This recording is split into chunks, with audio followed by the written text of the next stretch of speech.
Bismillah walhamdulillah wassalatu wassalamu ala rasulillah wa ala alihi wa ashabihi wa man tabi'ahum bi ihsanin ila yawmi dini wa ba'd. Assalamu alaikum wa rahmatullahi wa barakatuh.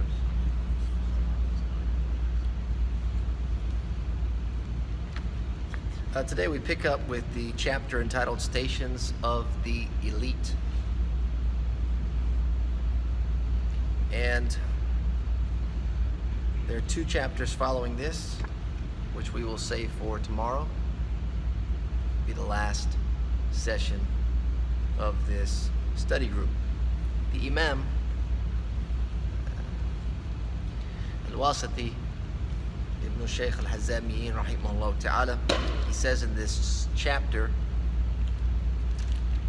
O my friend, or O brother, ayyuha al-akh, O friend, if you wish to reach the elite ranks of the people of piety and cautiousness, hear the word darajatu ahli taqwa wal khashya. So taqwa, the people of taqwa, and the people of khashya, or as it's been translated before, reverence, which is a reverential fear and awe of Allah based on your knowledge, your intimate knowledge of Him. It says, then upon you is to be self-conscious of Allah in solace. فَعَلَيْكَ بِالْحَيَاءِ مِنَ اللَّهِ فِي الْخَلَوَاتِ. Here, the Arabic term haya is often associated with being shy, or being modest. That you be shy and modest by being cautious with your behavior, with your actions, with your attitudes. And that's how you can be shy with Allah. You're cautious with the things that you do, afraid that you make a misstep or miscalculation in the wrong direction.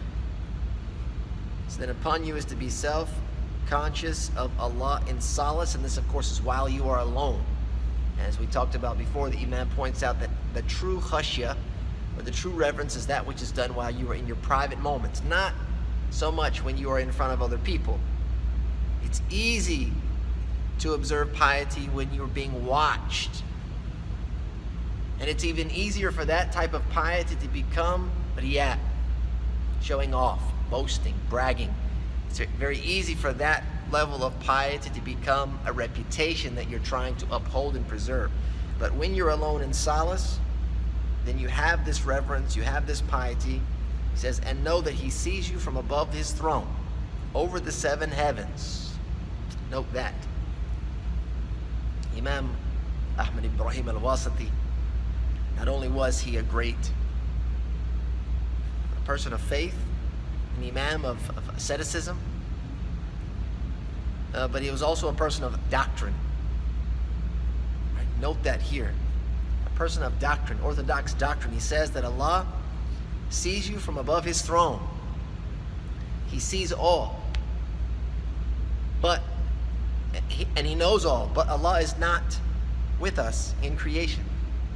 He hasn't entered into His creation. Rather, He is, as He says, above His throne.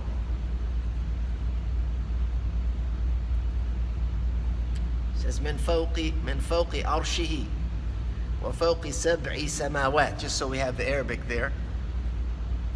That is not an issue of translation. He says, from above His throne, above the seven heavens. And Allah subhanahu wa ta'ala is the most high, the most lofty. And His highness or His loftiness has been defined as being above the throne and above the seven heavens. That He sees every move of your limbs, every single thing Allah subhanahu wa ta'ala takes note of. Allah Almighty, He says in the Quran what means, this is Surah An-Nisa, verse number 108, they hide their evil intentions and deeds from the people, but they cannot hide them from Allah. He is with them when they plot at night, saying things that do not please Him.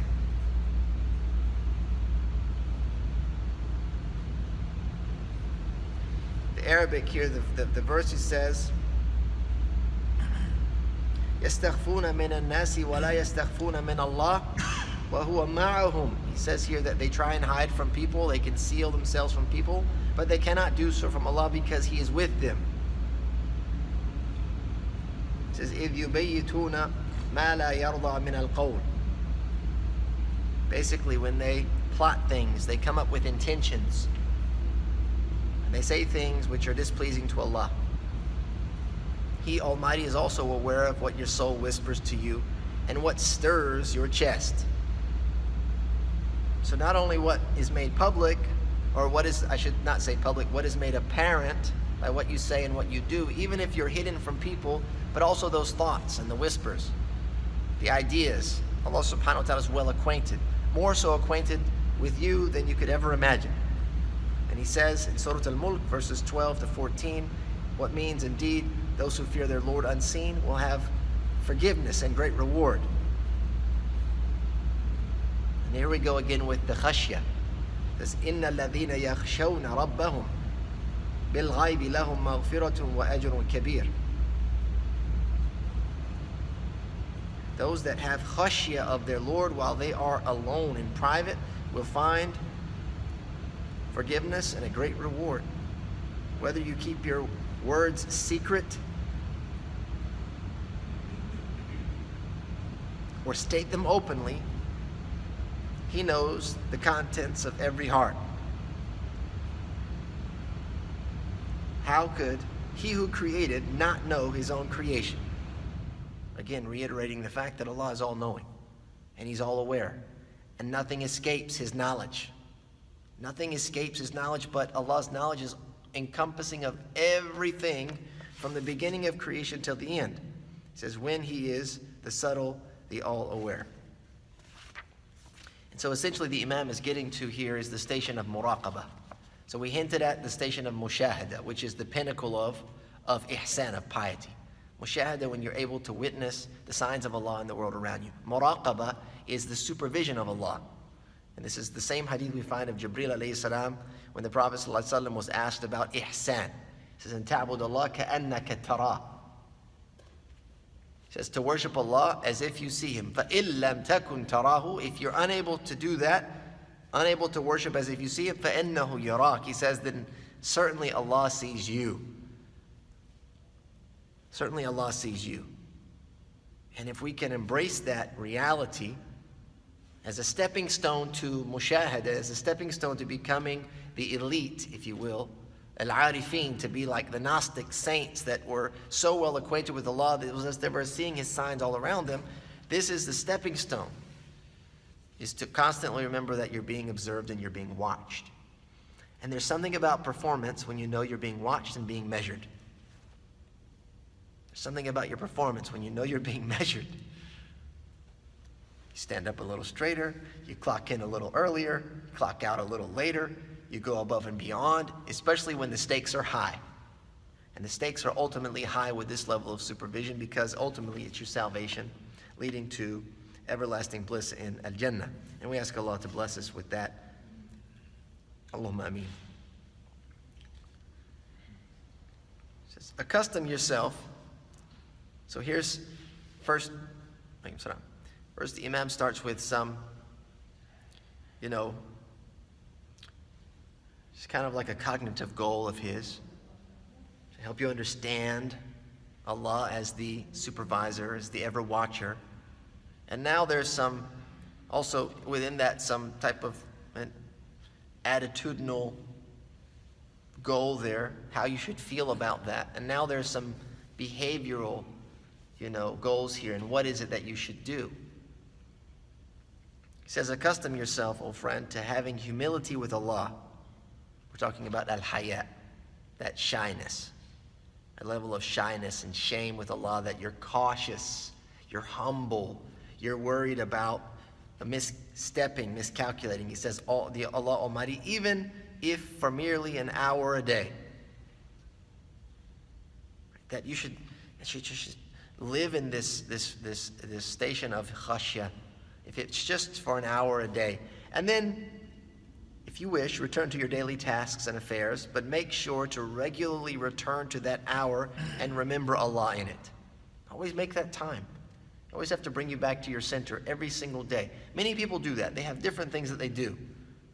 In our culture, there's many people do that all the time, and it may not be for this reason, it's for other reasons. People, they get up religiously and they go to the gym. religiously, they'll go swimming in the pool. And over this last 30 days, or last 28 days, I've been driving past the hotel next to the swim club early in the morning before Fajr time.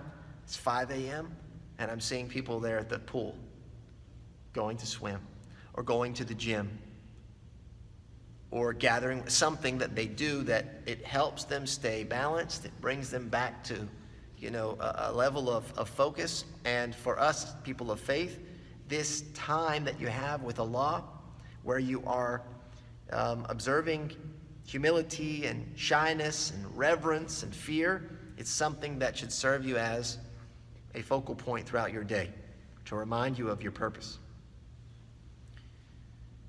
Just keep this exchange between you and your divine master a secret.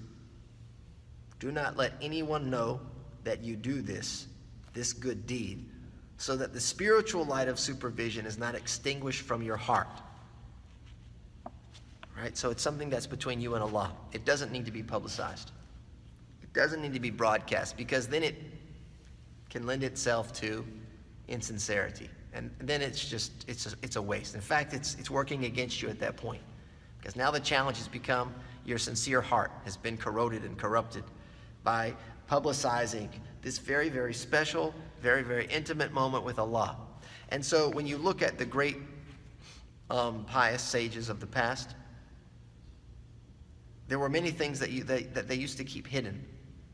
And they would go to great lengths to hide certain actions and deeds so that people would not see and look upon them, in order to sustain that level of sincerity. And so you'll find that only those that were closest to them would eventually catch them in an act of piety that was intended to be secret.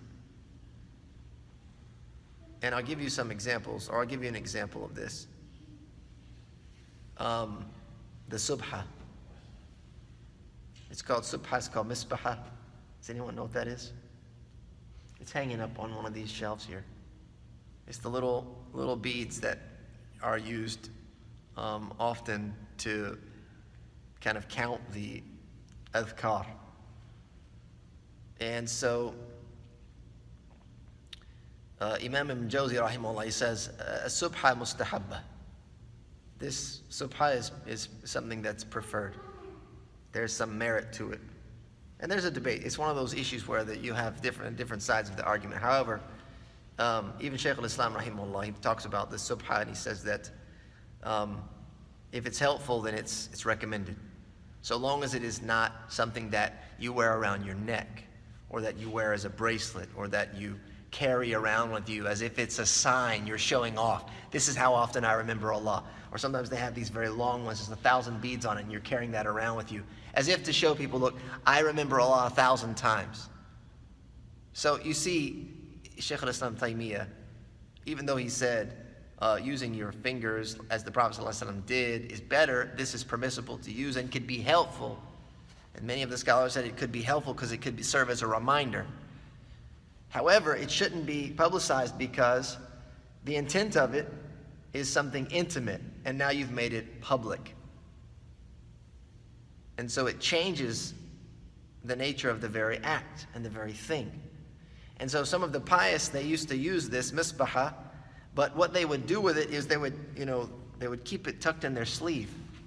And so the type of clothing that they wore, they were very, very loose. The sleeves were open and long, and they would keep it inside of their sleeve. And it was noted that when the closest friends of those pious would note, eventually they would see that their hand is always tucked away. It was because they were working that subha, just constantly working it.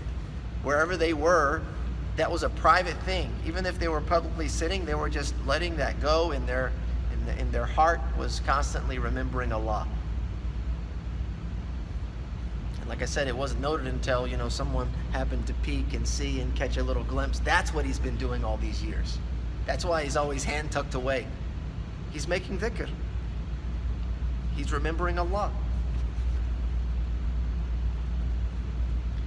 And so this is how the light of Allah subhanahu wa ta'ala is ignited in the heart of the believer. It says, do not cease to be in this state consistently, time after time, until modesty with Allah becomes a natural disposition of yours that does not disassociate from your heart. So here is great hope for us, in that if we're not living in that state right now, it doesn't mean that it's unattainable. It doesn't mean that it's unattainable. It's like anything that you do. If you're into physical fitness and you have a goal to reach, right now you're starting off and you got a modest max on the bench of 135. You got 2 plates on there, and you want to get stronger, and you're saying, look, my goal is I want to get to 225. Just put 2 plates. I want 225. I want to be able to lift 225. How do you think you're going to get there? You're going to come in at 135 tomorrow, you're going to go to 225? No. You're going to have to work at it every day. There's a lot of things you're going to have to do. You're going to have to go to the gym regularly. You're going to have to exercise the body. You're going to have to push it. You're going to have to watch your diet. You're going to have to watch your sleep. You're going to have to watch the junk that you take. You're going to watch your stress levels. I mean, you're going to really, really be careful with your body. It's not just physical, but it's also mental. It's emotional. And that's why people love going to the gym and exercising the body and setting those goals, because it actually requires you to employ all of your self. It has you focus on something. I mean, if you're serious about it, if you're just going there, you're doing the little machines, you're not keeping track of your progress, and you're just going there to say you go there. It's like someone that just goes to the mosque to pray, just say, well, I just did it. They're not actually trying to get anything out of it. Just check my name off. Yeah, I go to the gym. It's like, yeah, I go to the mosque. I haven't changed. I haven't seen an improvement in years. It's like someone that goes to the gym, they've been going for 10 years, and they're still the same. You know, when you go, they check you in, they take your weight, all that stuff. After 10 years and you're still there, it means you're not working the system right. You're not utilizing the tools, and you're not focused. The same thing goes with the heart, the human spirit. It has to be exercised. And they call it riyadatun nafs. It's to work the soul. It's to exercise the soul. And so if you want that light of Allah to ignite in your heart, you have to work the system. You have to be very particular. You have to be very careful. So you have to start off at 135, and then eventually you have to push yourself to 140. You have to use a little half plate, that little half-pound plate, so you can breach your next benchmark.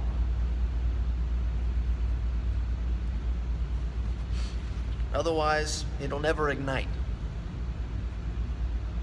And so he says you have to be consistently in this state, time after time, until eventually it becomes habitual. It becomes a habit. It becomes like, if you are a gym goer, then you know. After you've first couple of times going, the body's sore, it's aching, it's a different routine, it's a different schedule. Maybe you're waking up a little earlier, you're taking off somewhere, you're trying to squeeze it in, you're not accustomed to that. A couple weeks in, a couple months in, if you miss a day, you feel bad. Your body feels off. You start to enjoy, you start to find the delight of it. And that can be said about anything. Basketball. Any type of activity that you engage in, once you create a habit, it's easy to improve. It becomes easy to stick to it. And then when you stop, you start to feel bad. Something's missing in my life. There's an element there that's missing. And this is even more so when it comes to your spiritual self.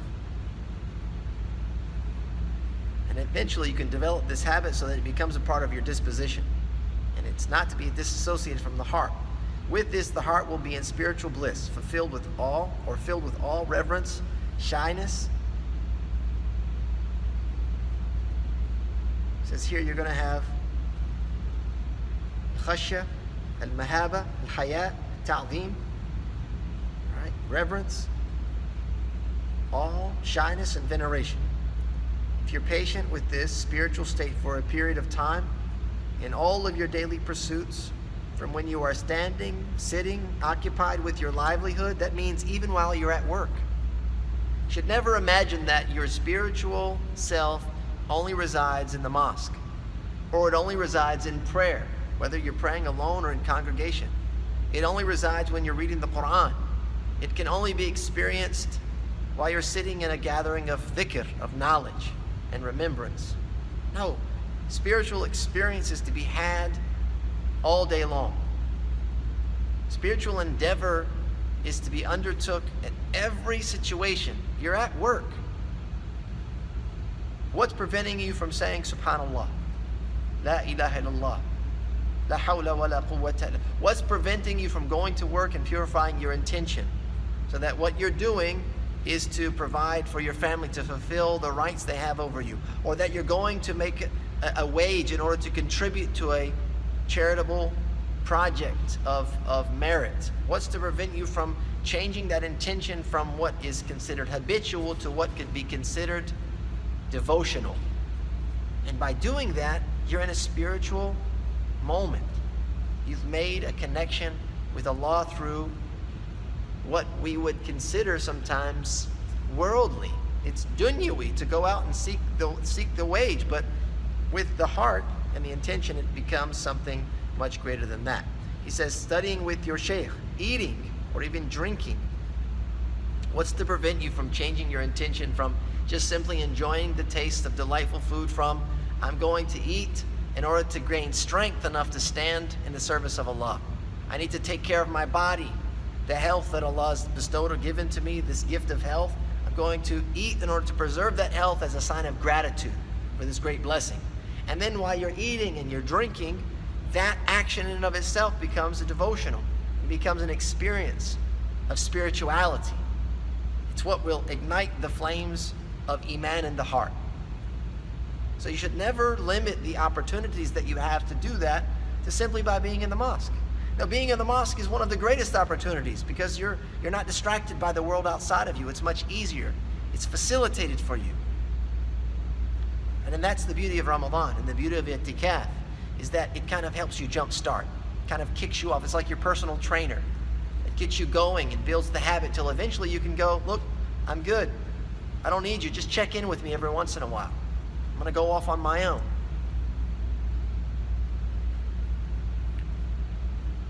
He says, then I hope that with this, you will have reached the level of those who are insightful of Allah, al-arifin. They have intimate knowledge of Allah subhanahu wa ta'ala. Those who have a special exchange with Allah Almighty and deep piety towards Him. How fortunate you are, and again, how fortunate you are to have reached this elevated position, having also learned and perfected the sciences of prophetic tradition and mastered jurisprudence. This combines for you between practical knowledge, action, spiritual insight, and with this you will become an exemplary religious leader if Allah so wills it. So the Imam here right at the end, it's important to note, he points out sources of our tradition. Hadith of the Prophet ﷺ, of course, that is the explanation of Allah's book, the Quran. It's the example of revelation. The hadith is a form of revelation itself. And then the law, jurisprudence. And this is key. And this is where you can easily go wrong, is abandoning that scholarship, the tradition of scholarship in Islam. The hadith is there to keep things authentic and to provide the primary resource for religious action. But it's the law, it's the study, it's the compilation, it's the corpus of Islamic law that gives us the how-to. The hadith is like the raw material. That's the raw source material, and it needs to be processed. And so that's why you have the madhahib, for example. You have the great four schools, and believe it or not, the entire corpus of the Islamic law is captured within those madhahib. You're not going to find someone today that's going to come and uncover something that's been hidden. It's there, it's captured. It may be forgotten, but It hasn't missed 1,000 years of scholarship to all of a sudden pop up and be something new. That's not the case. And so this was the Imam. He's telling us here at the end, reminding us that this is how we have to remain guided. Relying upon that primary source, that raw material, and having it be processed through the tradition of scholarship. What is considered fundamental, what is traditional, not what is newly invented, not as some newfangled methodology of application or approach to the text of the Quran and the Hadith. All of the Imams of the Madhahib, it's funny because sometimes people have in their mind that they're just these guys that came up out of nowhere and just created a system of law and arrived at some opinions and conclusions. But each of these Imams have their own ijazah, if you will, or their own chain of narration back to the Prophet ﷺ. The great Imam Ahmad, Imam Shafi'i, Imam Malik, Imam Abu Hanifa, they all have a path that can be traced within a couple of generations to the Prophet ﷺ. And then their system of law doesn't represent their conclusions, their legal conclusions on their own. For example, the madhab of Abu Hanifa is not simply Abu Hanifa's conclusions. It's based on his foundational work, service of the Islamic law. It's the service of the Quran and the Sunnah according to understanding of the pious. Abu Hanifa stood in the service of that. He was from the Salaf.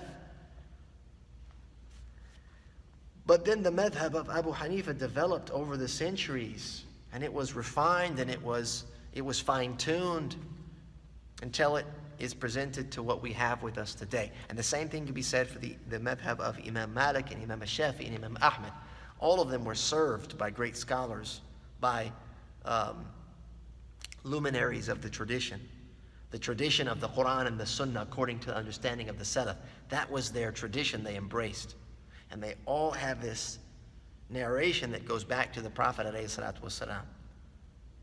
And so that is what is going to give us the practical application in order to achieve spiritual enlightenment. And by doing so, that's how we will become imams, either followed by our families or followed by our communities, or if Allah so blessed it, followed by masses. And that, of course, is by the will of Allah subhanahu wa ta'ala. And with that, we conclude for today. We leave the last two sections, avoiding bad company and focusing in prayer for tomorrow. Jazakallah khair. Wa sallallahu wa sallam ala nabiyyina.